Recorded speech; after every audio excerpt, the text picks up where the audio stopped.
Okay, I think I'm gonna go in the right direction. Est-ce que vous pouvez me dire, ça c'est correct? Je vais prendre le train, on va par les gares de Lyon? C'est vrai? Oh, ouais. Yeah? Ok, d'accord. Merci. I mean, we're pretty active in life and a lot is going on. Merci. Merci. Bye. How could it be that what we really are is just a silent, unchanging, neutral witness?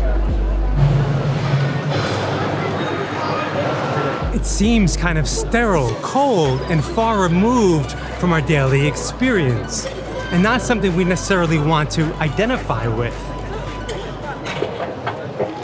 Bonjour. And yet the non-dual teachings, Advaita Vedanta, tell us it's our true nature. Yesterday I was talking all about how identifying with our true nature is what allows for lasting happiness.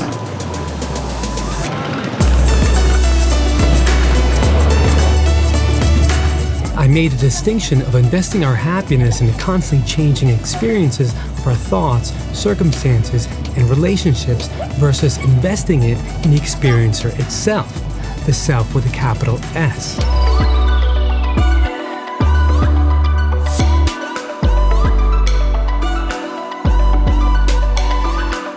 Our sense of being or being aware itself, before it's qualified by anything that we're aware of. This true self is a pure awareness, but is it really best described as a neutral witness?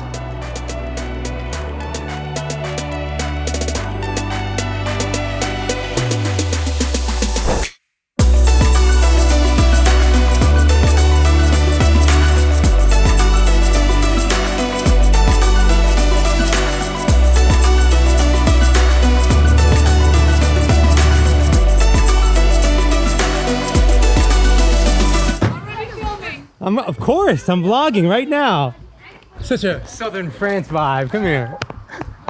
Look at this vlog. Already going. My good friend Thomas. Today's topic of discussion is an answer to the question, is our true nature a silent witness? And I hope the answer is no, because in this quiet countryside, I think it's good. The silence is going to drive me crazy. Well, we're about to find out. Are we going to party? We're about to find out.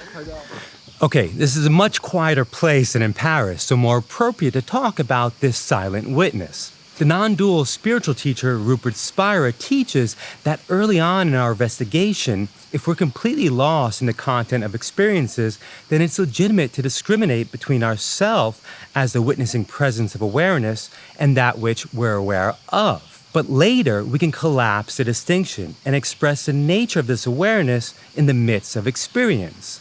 We can engage in thought and activity without overlooking the fact of being aware, or awareness itself, without forgetting that we are ultimately the silent witness behind all experiences. Rupert teaches of a progression in our understanding.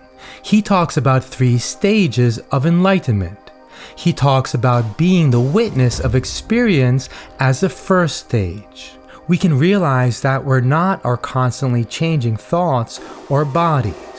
What we feel ourselves to be is an unchanging presence behind all of our thoughts, sensations, feelings, and perceptions.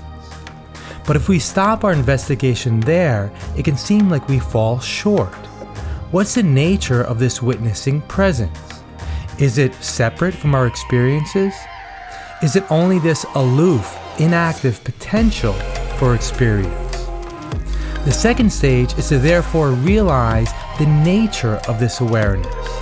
And that may come in the form of a realized peace at first, the peace that we conceptualize as accompanying that which is always whole, complete, unchanging, and fulfilled. Later, we may conceptualize it as a more active form of joyous expression, but a causeless joy that's not dependent on circumstances and conditions. And then the final and third stage is to fully return to thinking and acting, but no longer on behalf of a vulnerable and limited self. Instead, it would be thinking and acting as an expression of our true nature, of peace and happiness. From that unlimited and fulfilled place, we would be inspired to actions for a greater good and to loving interactions and relationships. And unless you believe in dualism, an actual ontological distinction between the witness and that which is witnessed, the content of awareness must be made up of and nothing other than awareness itself. Reducing things down to one thing seems to be the most logical and natural way of conceiving reality. And reductionism works in our science, where we can reduce things down to more essential elements and processes. Materialist scientists would want to reduce everything down to a single quantum field. But what if that single ultimate reality were just a single aware field? The fact of being aware is, after all, the only preconceptual given that we can all agree on. It's something we can take for granted and so easily overlook. That simple fact of being aware, or awareness itself, as Rupert would say. I mean, we are that which is aware. Whatever worldview we have, that may be the single most undeniable concept we can come up with, that we are that which experiences. And all of our experiences, our perceptions, thoughts, feelings, and sensations may just be a modulation of that experiential field. That field, when at rest, in between our thoughts and experiences, is just a pure potential for experience. The pure awareness or silent witness. Like and comment if this resonated with you, and subscribe below to follow me on my journey. See you tomorrow.